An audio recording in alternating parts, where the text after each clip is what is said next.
al, a la plataforma.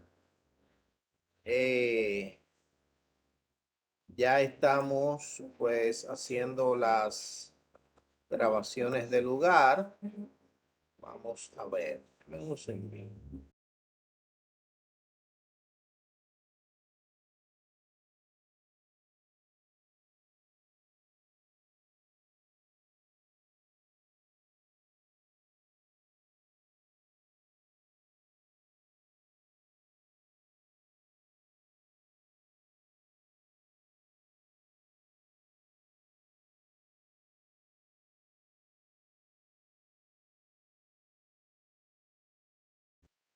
El impasse consistió en que eh, para los fines del lugar, el capítulo, el capítulo correspondiente, o perdón, el módulo correspondiente a las unidades 14 y 15 sería tomado de manera asincrónica.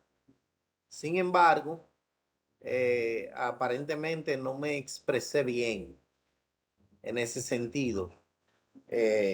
Pero de todos modos, el día de hoy no tengo ningún inconveniente en darle la continuidad con el 14-15, eh, pero creía que iban a tomar el,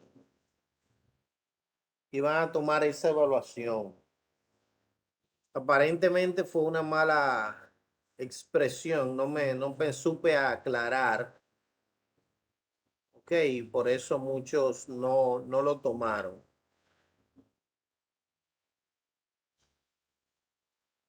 Vemos a Luis acá. Leyeron el capítulo, ¿cierto?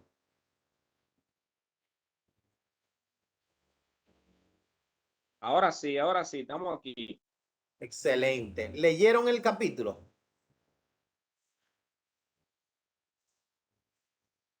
¿Aló? Eso es que no quieren mentir. Ey, bien, que bueno. Ok, Bexeler lo leyó. Bexeler leyó.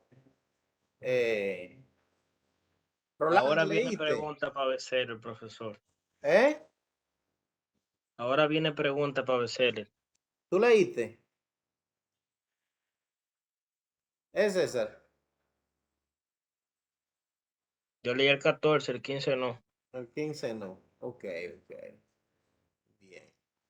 Pues vamos de todos modos, vamos a darle seguimiento a estos capítulos. Son capítulos sencillos, hablan de la capa de transporte y la capa de aplicación, que recuerden que todo tema relacionado con la capa de aplicación abarca tres capas, porque al hablar de capa de aplicación y trabajar las tres con datos, habla de aplicación, presentación y sesión. ¿Ok?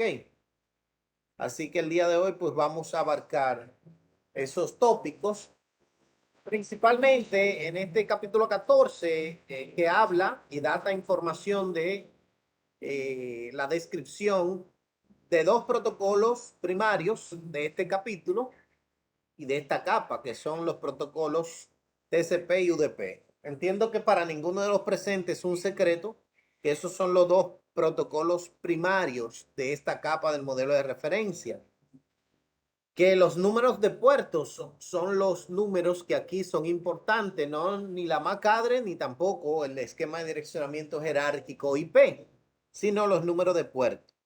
El proceso de comunicación de TCP, cómo es el flujo de los datos y en qué consiste la confiabilidad a nivel de la capa de transporte. Sumamente importante, recordemos que para el módulo 3, cuando hablemos de Access List, lista de control de acceso, manejar el contenido de los, digamos que de los protocolos, perdón, de los números de puertos, el número de los números de puertos, al menos los conocidos, es sumamente importante porque la permisología, el hecho de permitir o negar acciones, entradas desde y o hacia una infraestructura de red o hacia un dispositivo, depende mucho del conocimiento que tengamos con relación a los números de puerta. Bien, en ese sentido, pues vamos a hablar, bueno, digamos, a repasar o a reiterar conocimientos adquiridos de módulos anteriores y también de la lectura previa que nosotros debimos y que asumo que hicieron. La función de la capa de transporte es obviamente, pues, digamos que segmentar la información, los datos, para llevar de un origen a un destino. La capa de transporte es la responsable de la comunicación lógica entre las aplicaciones de diferentes hosts, obviamente. Ella es la que establece, mantiene, controla, termina procesos de transporte entre las capas superiores. Bien, esta capa lo hace basado en un elemento que es el segmento, o más bien el PDU, que es el segmento. Es la unidad de datos de protocolo de esta capa. Esta capa es la que se encarga de lo que es el proceso de la segmentación y de la multiplexión.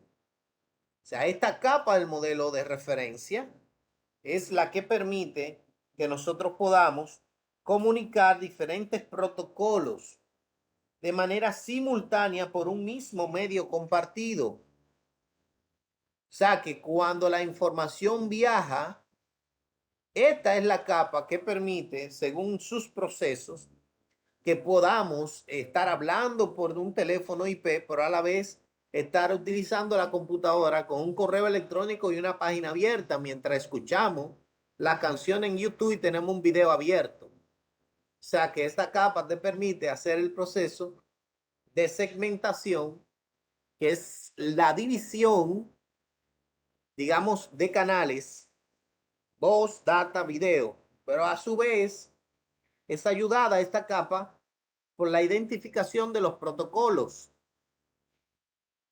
Y esos protocolos tienen número de puertos.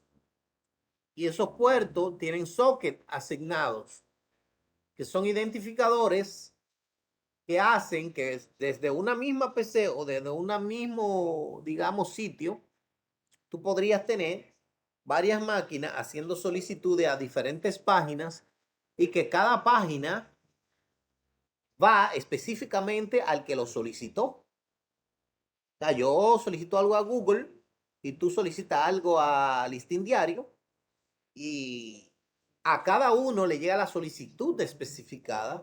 Eso gracias, obviamente, al número de puerto que es asignado a cada una de las solicitudes realizadas por cada host. Y eso está dentro del proceso de la segmentación.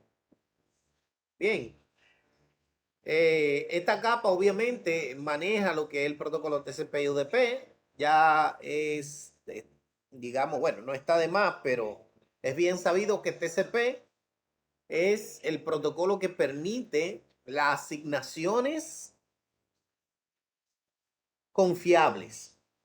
Él trabaja con protocolos que son confiables, que son connection oriented o orientados a conexión, y reliable, confiables. Mientras que UDP tiene otras funciones y ser confiable o trabajar más bien orientado a conexión no es su función.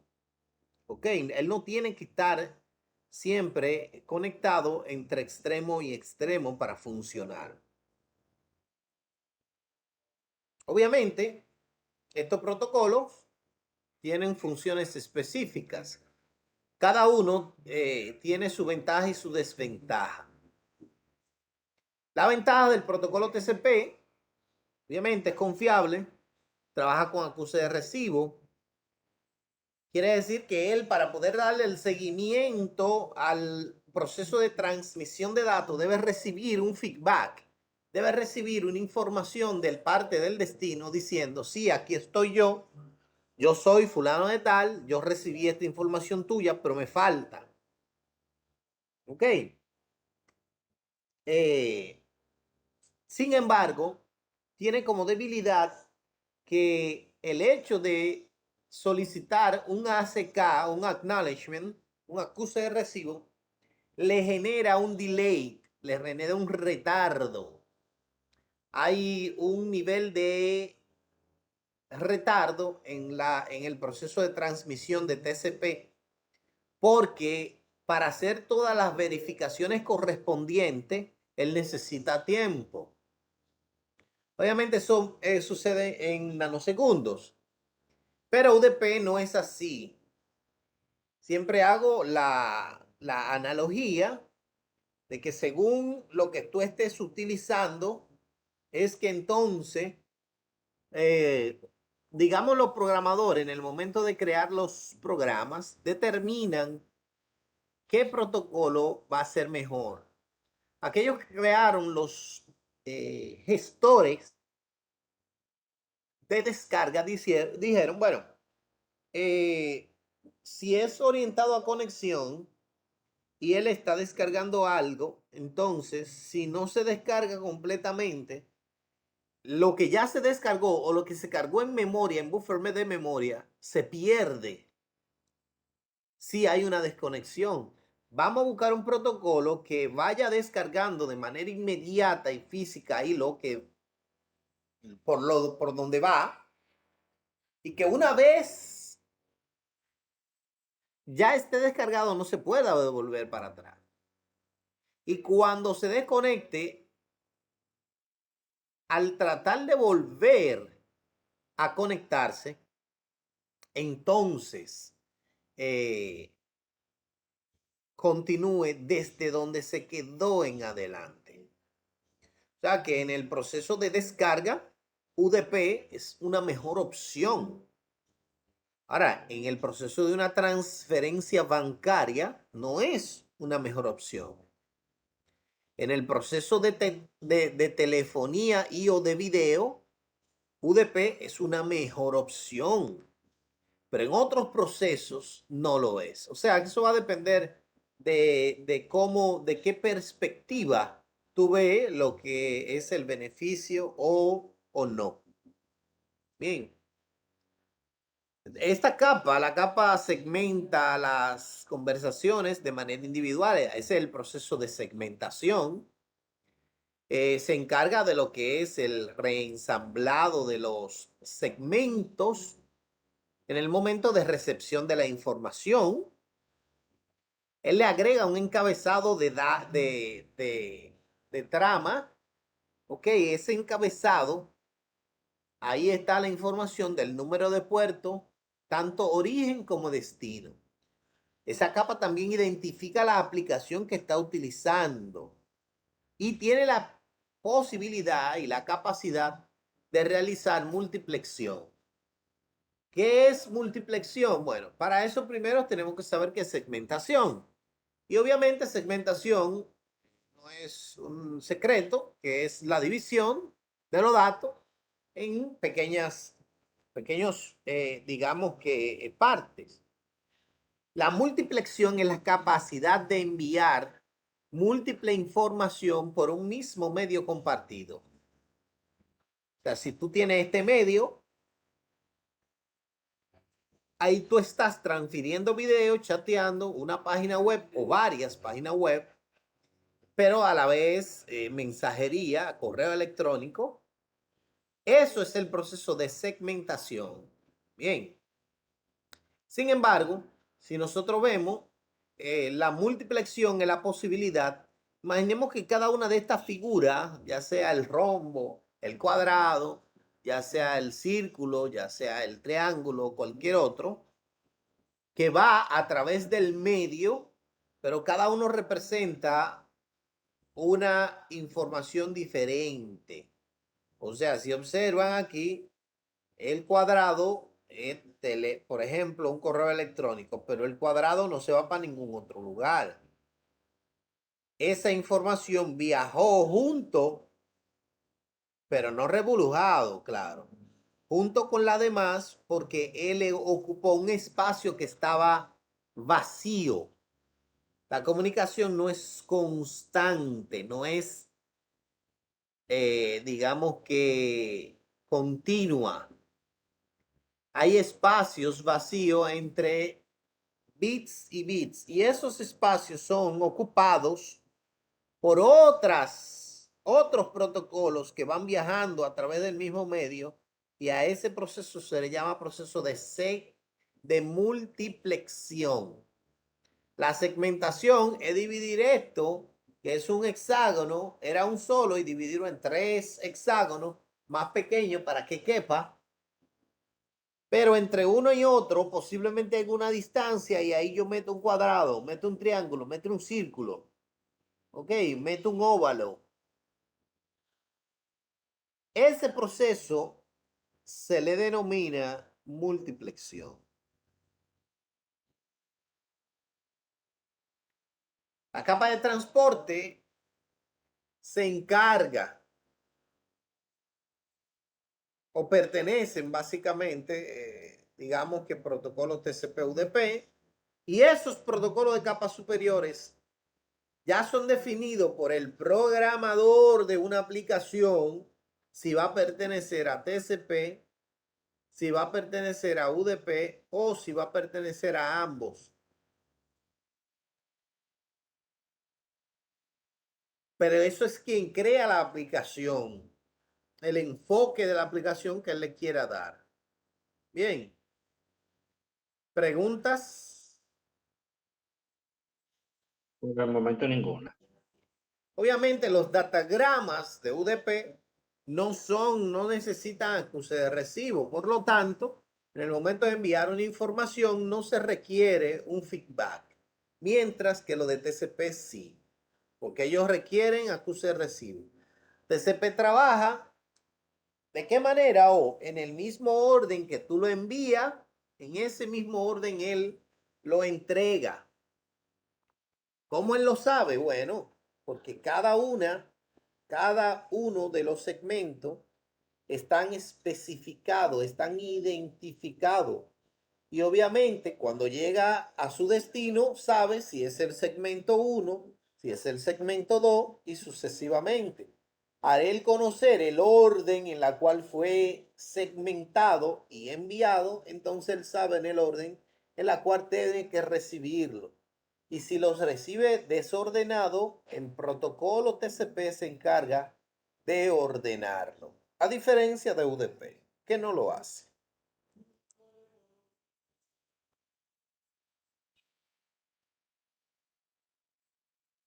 Obviamente, TCP tiene una gran cantidad, tiene 20 bytes de informaciones que le permite mantener el control del proceso de la transmisión. Entonces, tiene que tener un número de puerto origen y un destino. Un número de secuencia, mírenlo ahí, número de secuencia.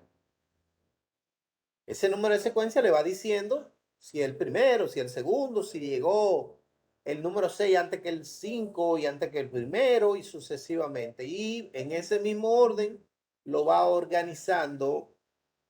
Aunque lo reciba desorganizado, él dice, no, no, espérate. Yo te voy a guardar en buffer de memoria porque yo te tengo que procesar después de procesar el que va antes que tú. Bien. Sin embargo, aquí tenemos varios campos. Con UDP es diferente. UDP te permite, veamos acá, tener pues una visión más compacta. Porque él no requiere acusar, él mira, origen y destino, o sea, de dónde voy y hacia dónde voy. La longitud y el contenido. Él ya no le interesa más nada. Él sabe que él debe llegar o enviarse, dirigirse hacia allá y ya. ¿Estamos claros ahí? ¿Preguntas? Por el momento ninguna. Bien. Obviamente, estos son los protocolos más comunes pertenecientes uno a TCP y otro EP. Los de UDP usualmente son, eso están dentro de los más conocidos. Okay, videoconferencia, los videos y la voz pertenecen magistralmente a UDP. Eso es lo más óptimo. Recuerden que si tienen duda pueden preguntar en cualquier momento.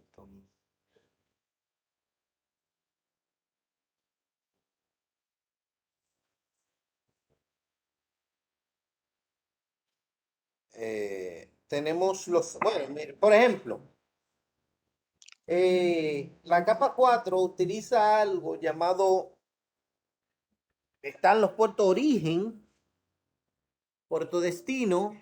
El puerto destino frecuentemente, usualmente, va a un puerto del rango conocido.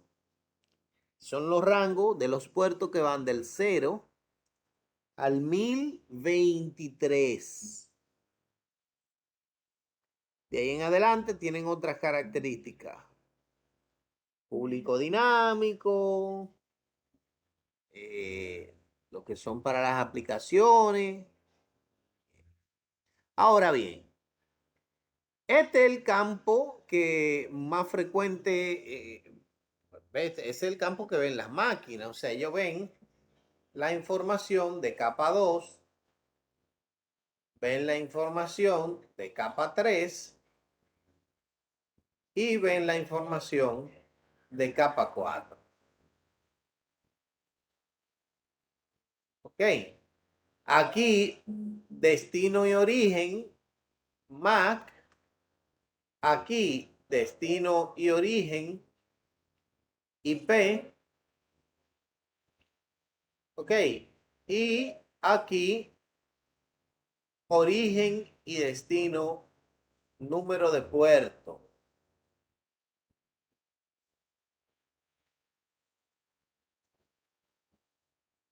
Entonces, según el número de puerto destino que tenga, ya ahí él sabe a que va hacia un protocolo específico. ¿Cuál? O dependiendo, ¿cuál puerto tú tienes? Ah, que yo tengo el 21, pero el 21 es de FTP. Entonces tú lo que estás es solicitando un acceso remoto vía el protocolo FTP. Esta máquina, obviamente, veo que el puerto destino es el puerto 80, o sea que este origen, que vendría siendo este origen, que como MAC-Adre tendría este origen, solicitó una página web.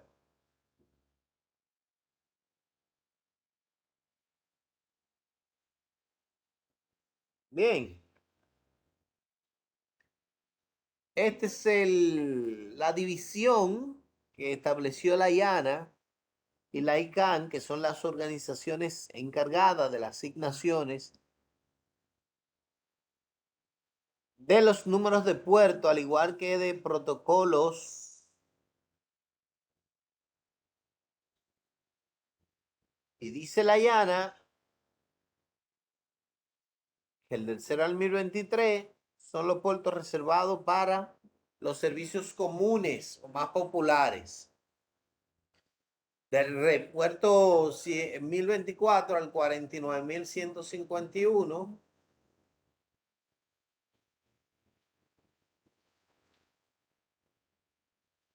son puertos registrados. O sea, cuando tú vas a hacer una aplicación o un protocolo para que funcione en la red global, tu renta un número de puertos para que tu aplicación corra sobre ese puerto.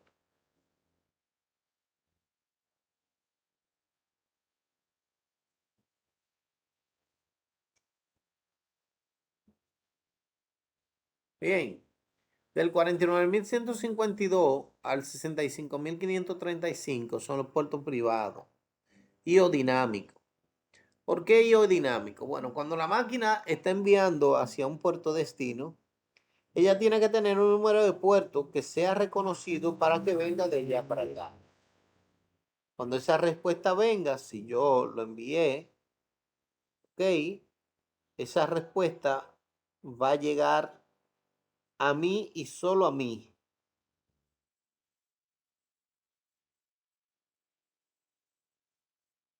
¿Preguntas? Por el momento ninguno. Bien. A eso se le llama socket. Ese origen es un puerto aleatorio, un puerto dinámico que lo hace la PC. El puerto destino es conocido, pero el puerto origen está dentro de uno de los puertos dinámicos. Aquí hay un ejemplo, algunos pertenecientes o a TCP o UDP o híbrido, de los más comunes. Si quieres saber, básicamente, cuáles son los protocolos y los números de puertos que tú has estado utilizando, tú le das el comando netstat. Netstat te permite ver la dirección IP local, obviamente, el número de puertos por donde está saliendo o con la que está interactuando, el destino o con quién interactuó y cuál fue la vía y si el enlace está establecido o no. Adelante, César, que tiene la mano levantada. No, profe, fue por error. Ah, ok, perfecto.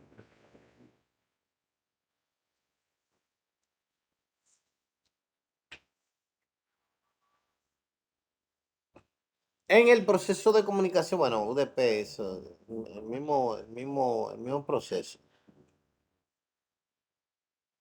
Hay algo importante, eso lo tiene TCP, llamado el SIN, el SIN, y el número de secuencia. Si la secuencia es 100, para poder establecer un acuse de recibo, él envía una cantidad. Si él solo puede con 50 y yo le estoy enviando 100, él me va a enviar un ACK o un acuse de recibo de los 51. Y yo digo, bueno, pero tal vez fue una información errada. Bueno, le envío de 51 a 150.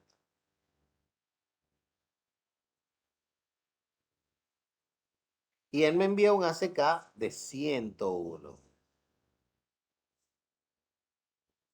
Eso implica, hay algo llamado windowings. Ese windowing, que es el tamaño de la ventana, es el que el dispositivo B dice, espérate. Digo, el dispositivo A dice, espérate. Yo le he mandado 2 o 3 veces paquetes de 100 y él me responde como si fueran 50. Posiblemente es que él no esté recibiendo las informaciones que yo estoy enviando. Entonces, él lo que hace que a partir de ahí comienza a enviar 50.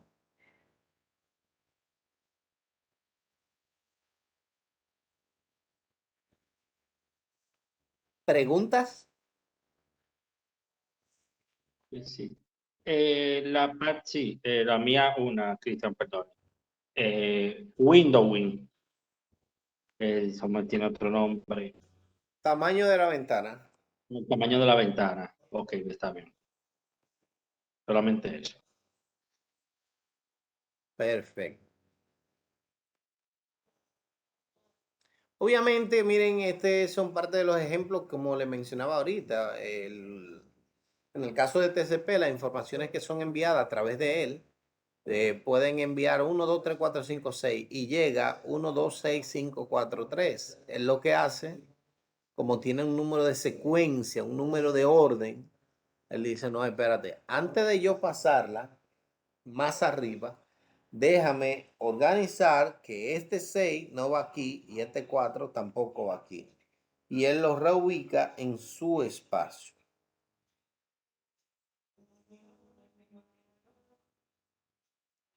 ¿Preguntas? Ninguna. Excelente. Mientras que obviamente UDP lo que hace es lo contrario. Miren, aquí está la explicación de que, mira, envía 1, 2, 3, 1, 2, 3. Por lo tanto, de ahí en adelante lo perdió. Entonces, él envía el host B un ACK de lo que no le llegó en adelante. Como el ACK, el segmento 1 y 2 llegaron, yo te hago un ACK de 3 para que tú sepas que me llegó el 1 y el 2. Ok.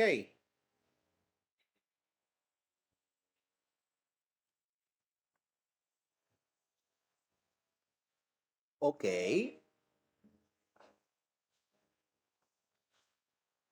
Claro, eso considerando que el segmento y el proceso de la trama tienen un tamaño máximo y bueno, hay un rango que va de 64 a 1518 bytes. En ese rango, cada segmento puede tener cualquier tamaño. Profesor, y si yo tengo uno que vaya, digamos que 64 es lo mínimo, que vaya al final con 50. ¿Qué se hace? Bueno, ahí en ese campo se le llena de algo llamado bit de rellenos.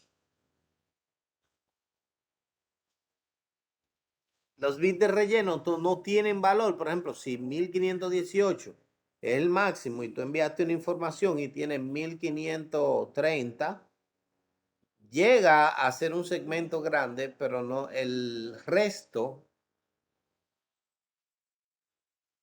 no. Bien, a ese resto se le agrega bit de relleno para que la información pueda llegar al punto mínimo y ahí sí comienza a fluir todo.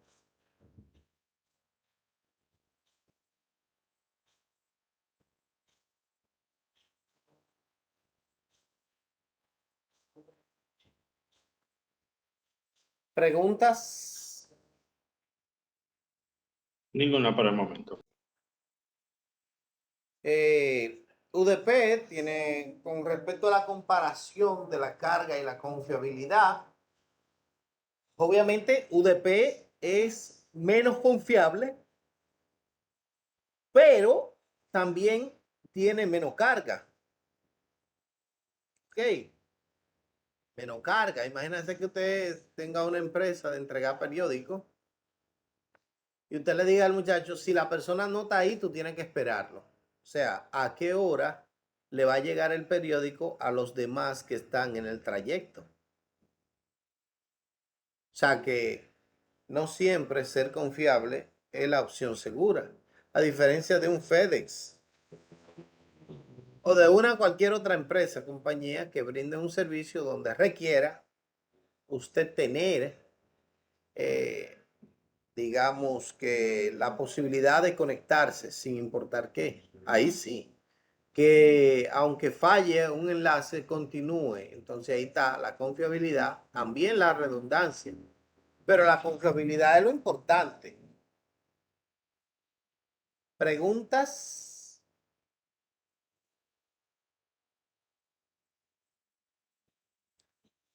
Si no mal recuerdo,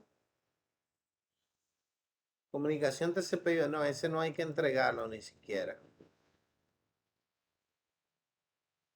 Creo que tienen solo un PK que le colocamos. Está bien, Bexeler, no hay problema. Bexeler se va a desconectar por unos minutos. Hay un solo PK y es del 5. Es un solo. Correcto. Es un solo, porque el otro módulo es tan Solo. fuerte. Sí, sí, porque... Ay, Dios. Los que deben pecarse, sumamente importante. ¿Qué vamos a hacer? Bueno, vamos a hablar de eso ahora. Porque el día de hoy le voy a pagar todos los minutos adicionales que le debo. Tranquilo, que usted no nos debe, profesor. Ok. Contando, nosotros lo debemos a usted. Miren, aquí está la capa de aplicación, como informé en la capa de aplicación. Cuando se habla de ella, recuerden que hablan principalmente, hacen referencia a la capa de aplicación de TCP y por lo tanto se abarca unas 3 capas cuando se hace referencia al modelo de referencia OSI. Estamos hablando de presentación, de aplicación, presentación y de sesión. La capa de aplicación, que es a donde pertenecen las aplicaciones que brindan un servicio a la red. O sea, son solo aplicaciones que tienen que ver con la red. El DNS, el HTTP, el correo electrónico, tanto de entrada como de salida, el DHCP, el FTP, la transferencia de archivos, ¿no? ¿Verdad? Todo lo que tiene que ver con protocolos que intervengan en el proceso de la red. Si hay un protocolo que tú lo estás utilizando porque tú creaste una aplicación y esa aplicación es local, o tú estás utilizando una aplicación local, a esa aplicación tú no le puedes aplicar el modelo de referencia OSI. No pertenece a la capa del modelo OSI porque ellos no brindan un servicio a la red. Bien, sin embargo, estos 7 mencionados aquí sí lo hacen porque dan y brindan un servicio a la red. La capa de aplicación es la capa, reitero, a la que pertenecen los protocolos y por ende las aplicaciones que brindan un servicio a la red. Word no pertenece a ninguna capa del modelo de referencia OSI porque Word para funcionar no requiere que esté conectada. Profesor, que yo puedo enviar correo electrónico a través de Word. Sí, es verdad. Porque Word tiene una herramienta incluida que te permite utilizar a SNMP o SMTP. Y por esa razón tú puedes enviar correo electrónico. ¿Ok? Pero no Word como tal. Word como tal no lo hace. La capa de sesión, a diferencia de la capa de aplicación, esa capa se encarga de establecer, mantener, administrar, controlar todo el establecimiento entre las sesiones establecidas entre aplicaciones. Recuerden que la capa 4 establece, administra, mantiene sesiones entre hosts. La capa de sesión establece, inicia, establece, mantiene, controla y termina sesiones entre aplicaciones. ¿Ok? O sea que son funciones muy parecidas. Una le brinda el servicio a los hosts y otro le brinda el servicio, digamos que a las aplicaciones como tal.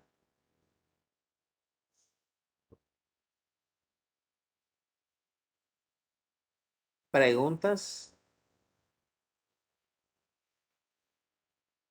Profesor, y la capa de sesión no es de entre dos hosts que establece las sesiones.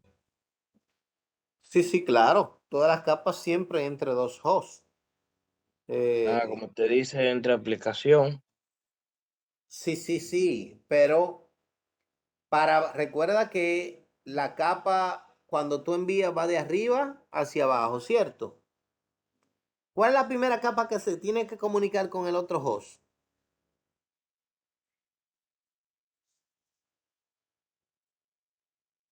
La de sesión. No, porque tú envías de arriba para abajo, pero tú recibes de abajo para arriba. Arriba. La Entonces, física. la encargada de comunicar esos dos hosts es la de transporte. Si la de transporte no establece un enlace, la de sesión no habilita el espacio para que la aplicación pueda funcionar. ¿Entiende la idea? Pero acuérdese que acuérdese que antes de mandar los paquetes, ya ellos se conocen Pero y ¿por la qué comunicación capa? está establecida. ¿Por qué capa la conexión está establecida? ¿Por la capa de Pues, sesión? pero vamos a No. llevarlo por lo menos en tres o para no sacarlo para afuera. O sea, ¿Cómo están es, pasando. Johnny? Yo, No, o sea que vamos a poner el. sí. Dale, dale. Johnny, te está yendo, te está yendo. Que me estoy Sí, la quitado, voz. profe. No me oye, profe. Ahora sí, ahora sí. No, pero yo, en parte lo que usted dice tiene razón, pero cuando ya más o menos. Entonces, cuando ya, por ejemplo, usted sabe que cuando el switch y la cosa, ellos se están dando link los dos equipos, ¿verdad? Que Sí, le dicen, tú claro. estás ahí y le están mandando el request. Sí, Ya pero es después que eso que está, eso es capa 2. Eso no pero llega a capa de transporte ni tampoco a sesión.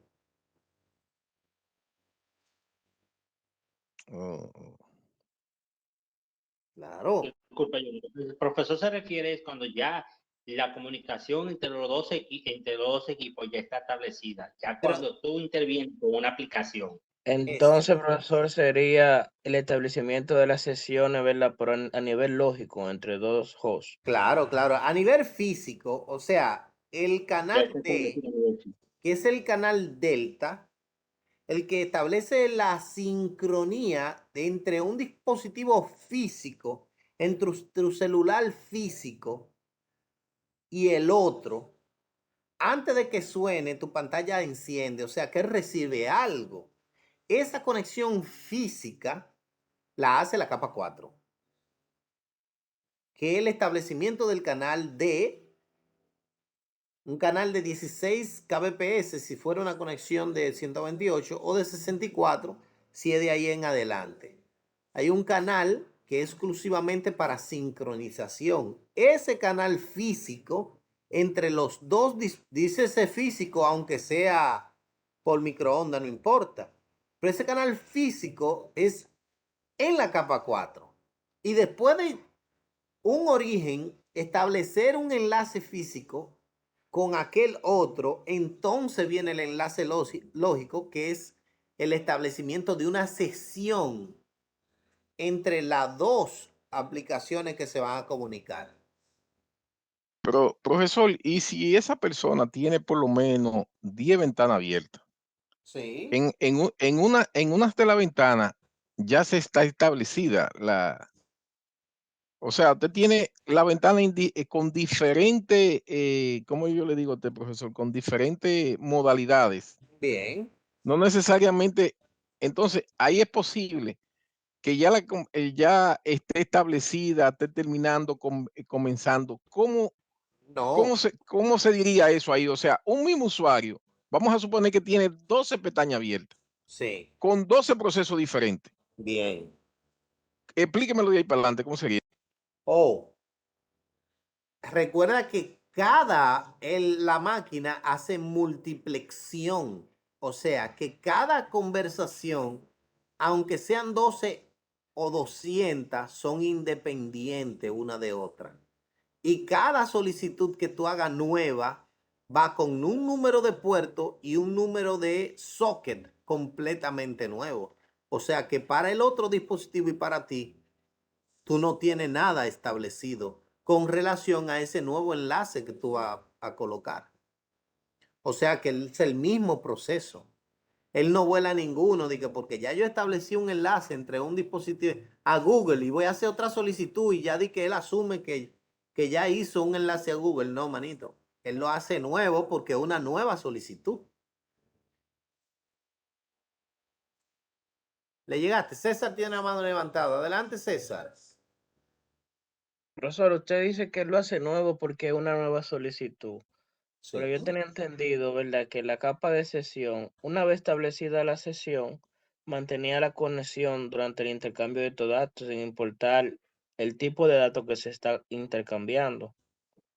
Por ejemplo, yo establezco comunicación con mi otro equipo y una vez esa sesión esté abierta ahí, hasta que yo no termine de finalizar la transacción y llegue un tiempo donde no se está haciendo nada, la sesión no se cierra, sin importar qué tipo de aplicación sea lo que estemos Sí, intercambiando. pero Polanco me habló de 12 sesiones diferentes.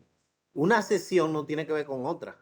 Si tú tienes el Banco Popular abierto y a Google abierto, el hecho de que tú cierres a Google no afecta nada el enlace del Banco Popular. Eso son dos páginas independientes. El Digámoslo hecho así. de que sea el mismo protocolo HTTPS no implica. No, claro que no, porque van por número de puerto. Es el mismo número de puerto destino, pero el socket y el puerto origen Es varían porque diferente. recuerda que el puerto origen de cada solicitud es dinámico.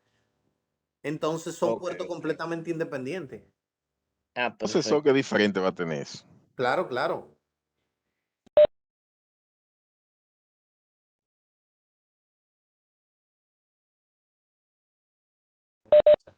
Bien. Nítido. Bien. Profesor, súbalo a 100, profe. ¿Cómo que así en qué? No, el tamaño de la letra. Oye, ahora. Pero Polanco, vamos a tener que llevarte a un oftalmólogo para las sesiones. Yo, Exclusivo yo, a ti. yo, yo tengo mi lentecito, profesor, pero ahí yo creo que nada más muchachitos jóvenes que usted tiene aquí que están viendo esa letra. Pero, oye, quien lo oye dice que él es un viejo. Cónchale, pero es verdad. Pero- Matatán, tú puedes aumentar la pantalla de tu, si no está todo, tú puedes aumentar en la pantalla de tu Claro, computadora. porque eres Te tú da la el que, opción, Matatán. tú eres el que tiene que aumentar la tuya. Pero, Polanco, cuando yo iba a nacer, ya tú eres informático, brother. O sea, que tú empezaste temprano, no es que tú eres bien. Es un bullying. Ahora bien, no, pero una cosa clásica. Ahora bien, señores, la capa de aplicación también encierra lo que son las aplicaciones dedicadas a la presentación de los datos. O sea, a los tipos de compresión. Es un tipo de presentación de datos. Estamos hablando de los tipos de formato. Los gráficos tienen un tipo de formato de compresión, los GIF, MPG, QuickTime. Los plugins son un tipo de presentación de datos, de hecho. Las extensiones son un tipo de presentación de datos, porque tú a un archivo TXT le pones extensión .doc, .doc y se coloca y se presenta como un documento de Microsoft Word. Tú le pones a un TXT un PPT y él se establece como un archivo de PowerPoint. O un punto PTX. HTML. O sea, tú lo pones como un punto a un archivo X, lo pones como punto AVI y él va a cambiar su presentación. Eso confirma que las extensiones son un tipo de presentación de información. ¿Ok? Ah, profe, que yo tengo uno que es GIF y le pongo AVI y le doy y no abre. Ya esos son otros 500. Pero se está presentando como un punto AVI. ¿Ok? Entonces, eso. Los plugins también pertenecen a los tipos de presentaciones. De hecho, hay aplicaciones que tienen o requieren extensiones específicas. O sea, que tú tienes, por ejemplo,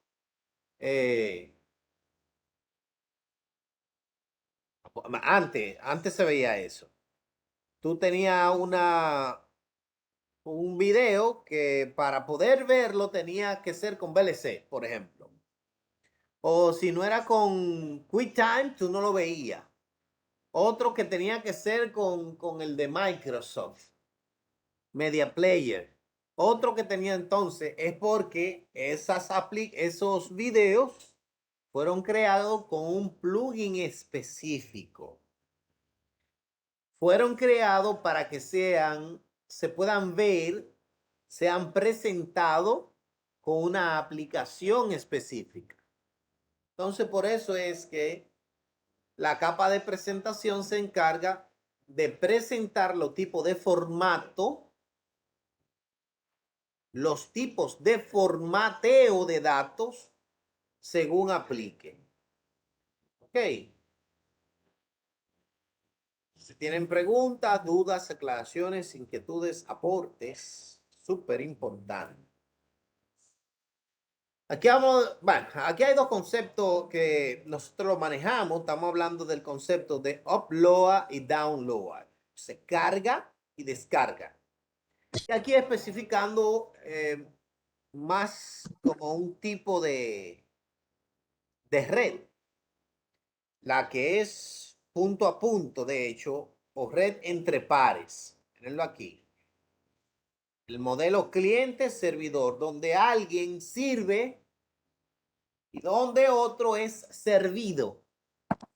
Cliente-servidor, donde el cliente es quien solicita y el servidor, el cliente solicita y el servidor es quien ofrece la información. No importa si eso, aunque sea un solo documento que tú compartiste desde tu computadora, en el momento que alguien lo está extrayendo, tú eres cliente y él es, tú eres servidor y él es cliente. Veo que el micrófono del compañero Blas se ha habilitado varias veces. No sé si tiene problema Blas o desea decir algo. No, perdón, se habilitó. Ah, está bien, no, solamente lo vi. Ok, perfecto. Entonces, como dije, el concepto carga y descarga. El uso del correo electrónico de un proveedor de servicio es un ejemplo donde el proveedor es quien te está ofreciendo el servicio de correo electrónico, o incluso tú eres cliente de un servicio de datos, incluso tú eres el cliente, el proveedor, el dato, o sea, al final es un concepto más. La red entre pares, eso sí es un modelo ya un poco más. Dice que entre dos partes, ok, pero la red entre pares usualmente puede definirse de diferente forma.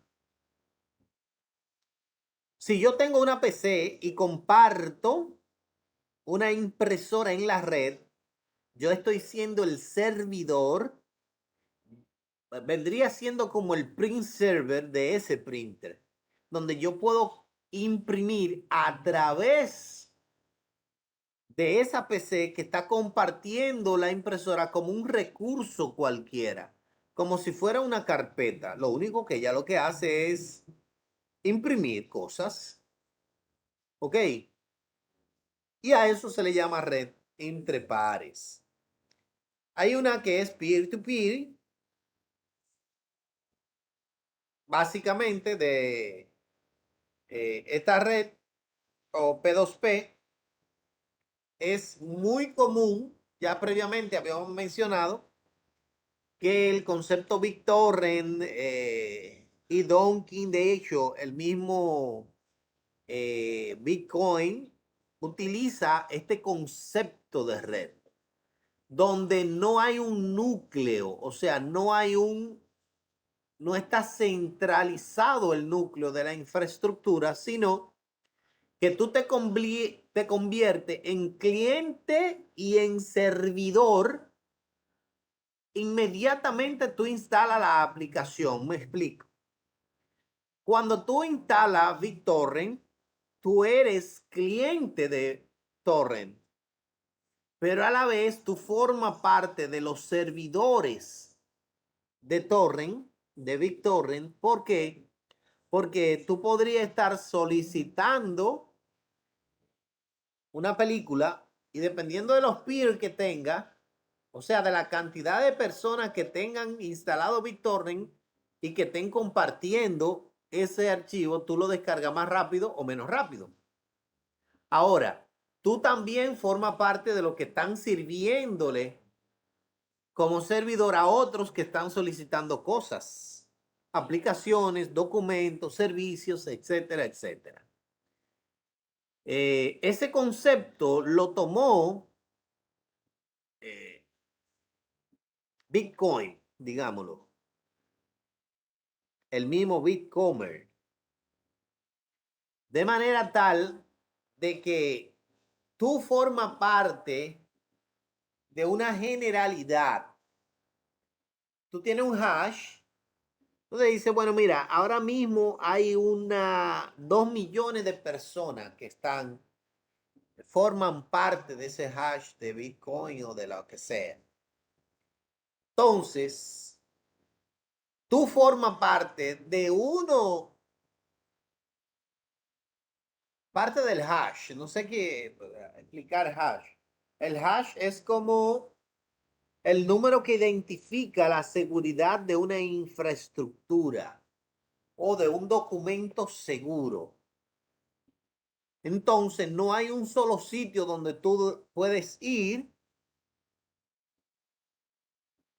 para autenticar que lo que tú tienes o lo que está consiguiendo sea bueno o verdadero. Bien, sino que tú tienes que confirmar esa información. Esa información debe coexistir y coincidir con todo el perteneciente a la red completa de manera global. ¿Ok? O sea, es un concepto bien amplio. Pero sí es la idea. El concepto es formar parte de una globalidad.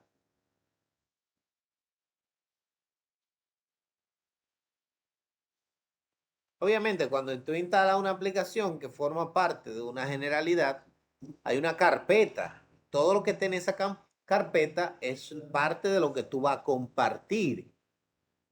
Son aplicaciones seguras porque obviamente podría tener alguna puerta trasera. César Guerrero, adelante. Profesor, y en el caso de esa lista de televisor, para ver televisor online, eso sería entonces una red peer-to-peer. O Sí, sea, sí. Bueno, esa es peer-to-peer, pero va a un servidor específico. ok. Porque no lo comparten de otros, sino que ese servidor, ahí está toda la información y de ahí entonces es donde uno se va sirviendo. Peer-to-peer, pero cliente-servidor. Aquí hablamos de lo que es la transferencia de hipertexto o HTML, que obviamente para todos, dado al conocimiento previo de la currícula y la lectura actual, sabemos que es el protocolo que nos permite navegar a través de la web. HTTP es el lenguaje universal más conocido de la web. Él, junto a otros protocolos, nos permiten poder ver esto como una imagen y no como muchos signos raros. O que esta página tenga una forma. ¿Ok? HTTP pues te permite darle forma a nivel de la web a diferentes páginas.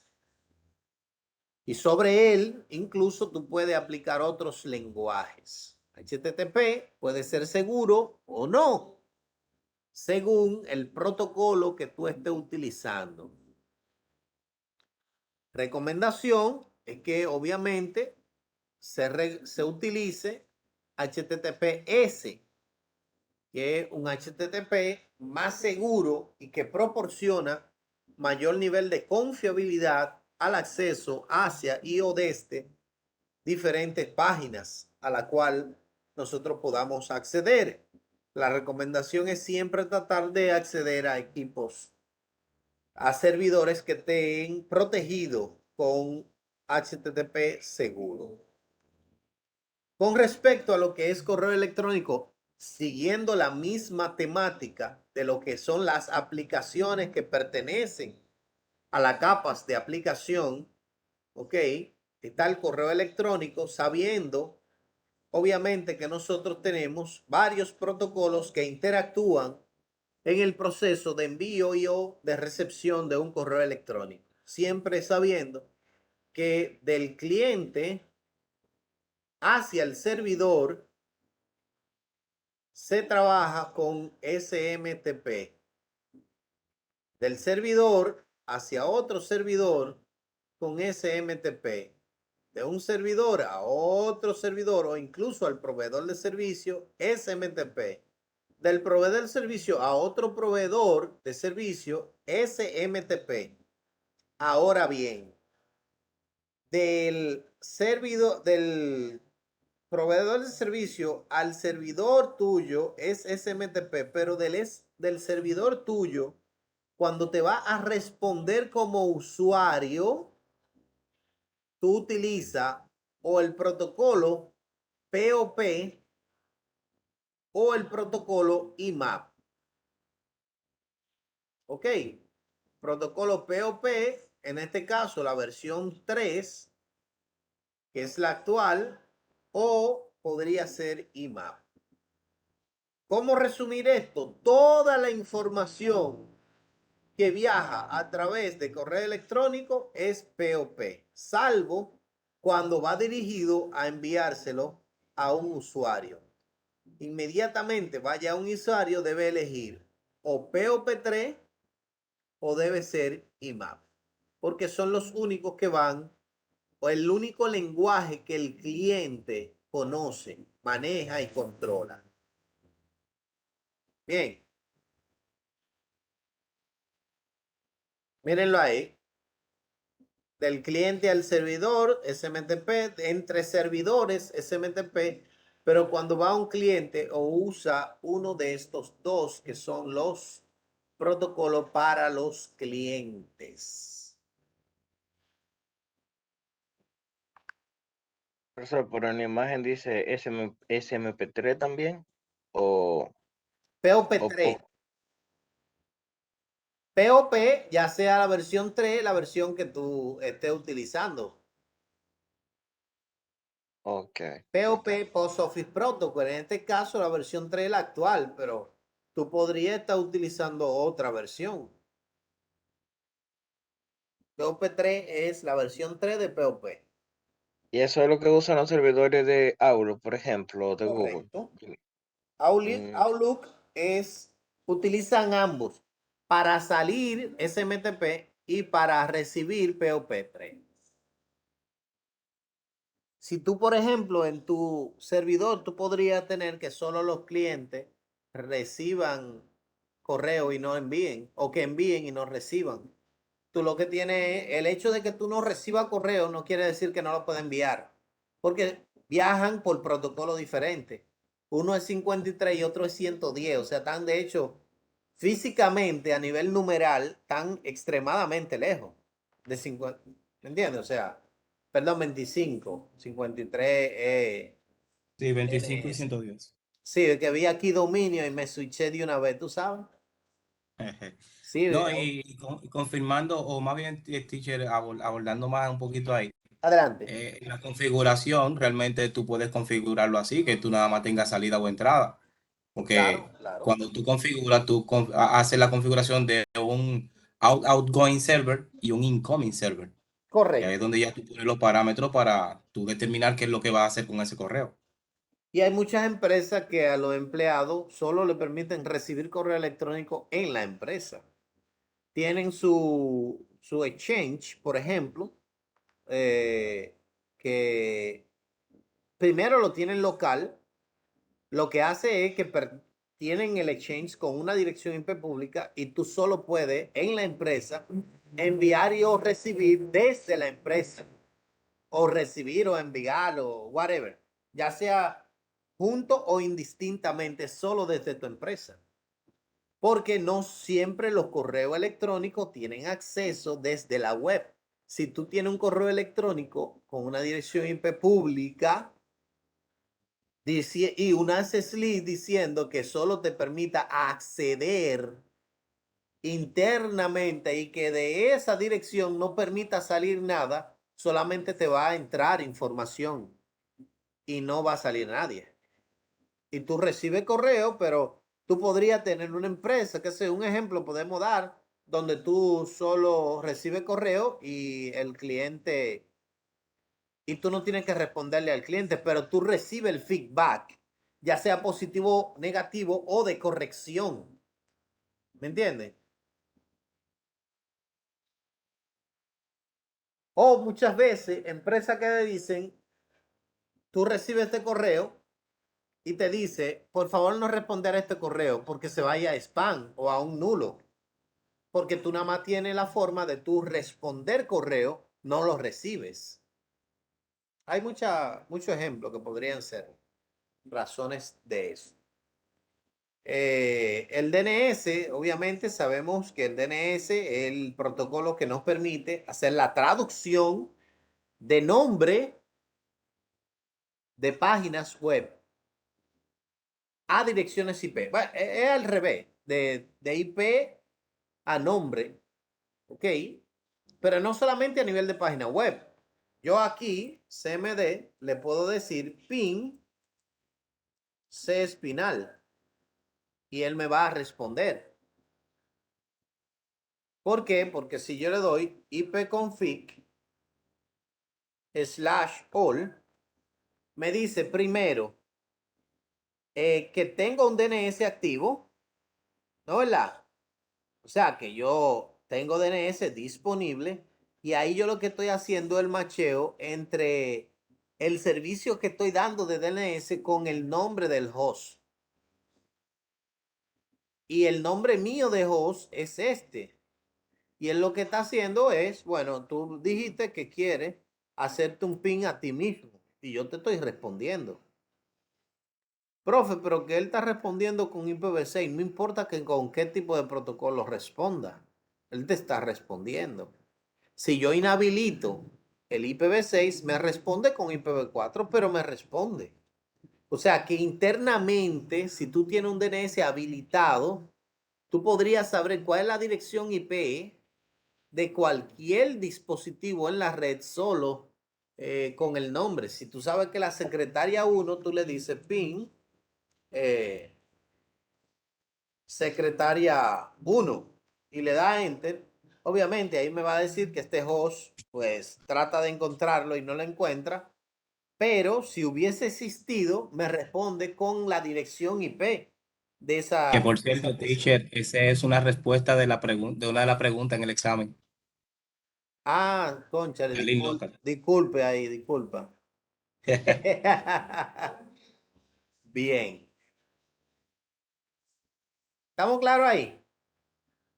Sí, señor. Recordemos que a nivel WAN, el DNS, obviamente el que controla el nombre de dominio de la web, él te permite, hay nombre de dominios globales, como el .com, que es comercial, .org para organizaciones sin fines de lucro, .mil, militar, .gov, de gobierno, etcétera, etcétera. Y hay regionales. Bueno, a eso que acabo de mencionar son dominios de niveles raíz. ¿Ok? Hay regionales como los .com.do, que organizaciones que se encargan en los países pues de manejar los DNS. Adelante, César. Profesor, una preguntita ahí. ¿Cómo yo puedo utilizar un dominio existente agregándole un subdominio? Porque yo he visto, por ejemplo, páginas que no pueden utilizar el dominio porque ya está ocupado y, por ejemplo, poniéndole un punto de O, ya lo utilizan. Claro, claro. Lo que pasa es que, por ejemplo, si Claro Dominicana tiene claro.com, es porque está a nivel global. No ha hecho un acuerdo con la entidad del país, en este caso de República Dominicana, o con la Pucamaima, como para reservar el punto de O. ¿Me entiendes? O sea, por ejemplo, si tiene César.com, ese está ocupado, pero César.com.do no está ocupado, porque .com.do está especificando que es el comercial, César Comercial de República Dominicana. Y ya es un nombre de dominio completamente diferente. Ok. Bueno, puede ser confuso, pero realmente sí es completamente diferente. Correcto, porque aquí, ¿cómo se llama la academia nuestra? Bueno, mía, se llama MIT, como MIT, como la Universidad Tecnológica de Massachusetts y como otras universidades. ¿Me entiende? O sea, pero esto es mit.com.do. ¿Me entiende? O sea, que al final puede ser .com.usa, .com.mx, lo que sea. Y muchas veces lo que va a hacer la persona es que registra, pero registra en diferente nombre de dominio. Claro, existe la ley de derecho de autor que permite a las entidades, le da prioridad. Por ejemplo, si tú vas y reservas MIT y yo voy con mis estatutos y puedo demostrar que MIT es mi empresa, entonces me dan privilegios sobre ti. Pero eso es la ley de industria y comercio, básicamente. Por ejemplo, Ok, yo podría no tener, yo podría registrar claro.com.do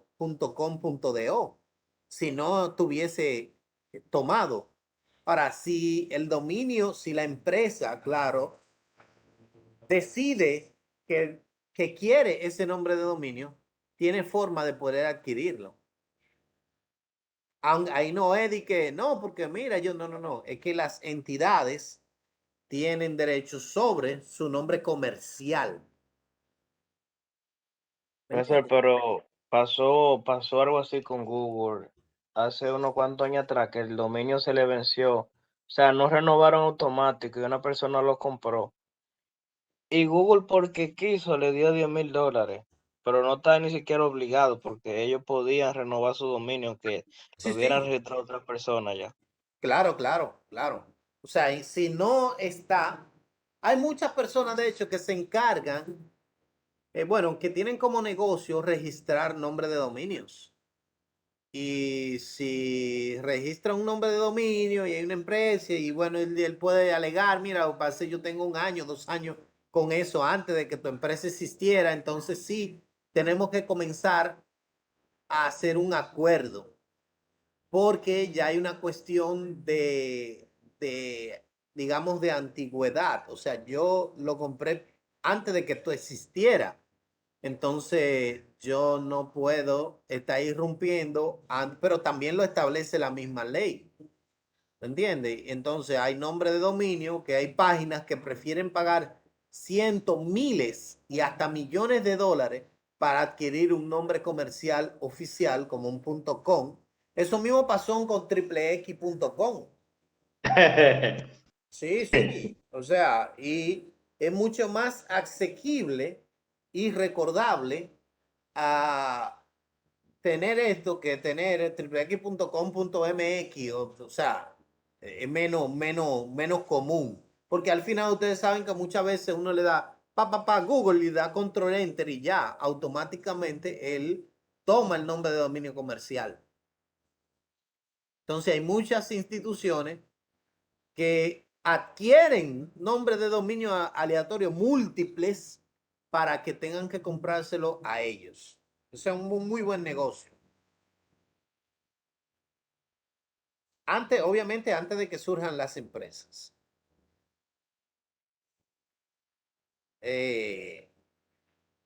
Hay varios ejemplos. Estamos hablando aquí del DNS.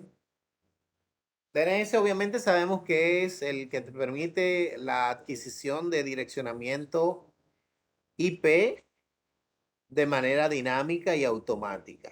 Okay, el DNS, así que trabajan los proveedores de servicios.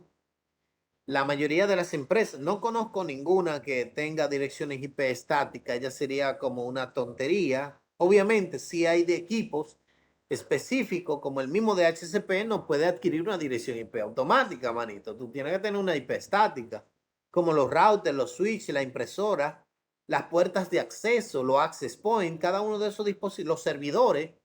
O sea, te imaginas un servidor de una página web con un IP dinámico, manito, pero ¿cómo así? O sea, cada vez que tú escribes un nombre en google.com, él hace referencia a una dirección IP que ya está publicada específica. Si la tuviese dinámica, obviamente sería casi inaccesible. O una impresora que cada vez que se apague y se prenda, tú tengas que ir a configurar la impresora a cada una de las máquinas. O sea, sería como una tontería. Claro, si te pagan por ajuste, sería un muy buen negocio. Bien. Sé que conocemos los diversos procesos para la adquisición de una dirección IP de manera automática. El DHCP hace un DHCP Discovery. Perdón, los clientes hacen un DHCP Discovery, una solicitud de DHCP. El servidor responde con un DHCP offer, una oferta. Ahí lleva la dirección IP, la máscara, el default gateway, los DNS y todo lo que él pueda ofrecer.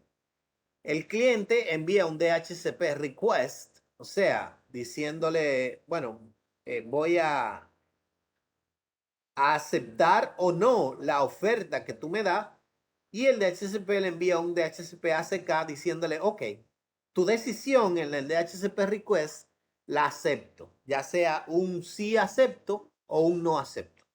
Si es un no, él mantiene esa dirección IP que ofreció disponible, y si es un sí la acepto, entonces la coloca como ya ocupada.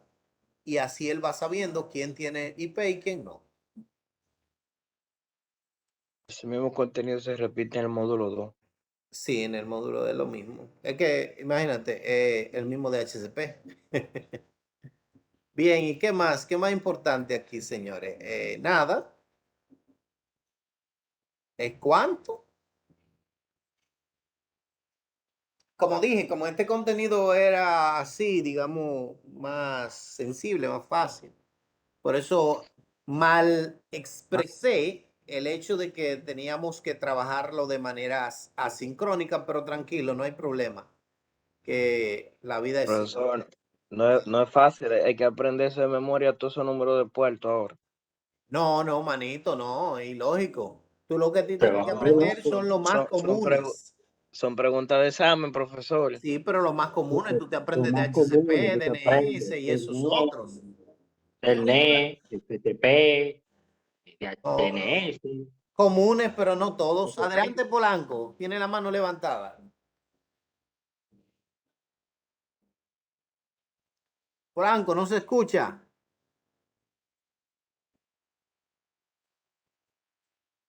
Bueno, Polanco, si me oyes, sé que tiene el micrófono habilitado, pero no se escucha.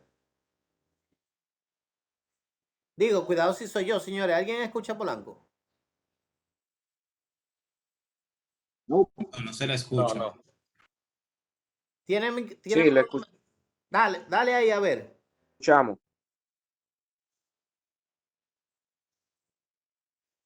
No, no se No, oye, no se Johnny. escucha. Bien. Bueno, que busque un rejueguito ahí a ver cómo se oye. Johnny, pero consíguete un micrófono, un coso bueno. ¿Y qué es lo que tú no tenías nunca problema con el micrófono, mano? Ya él pidió uno con el doble, profesor. Ya veo, ya veo. Pasa que Bien, lo pidió por señores. Amazon. Si tienen preguntas, dudas, aclaraciones, inquietudes, aporte, pueden hacerlo ahora. En su defecto,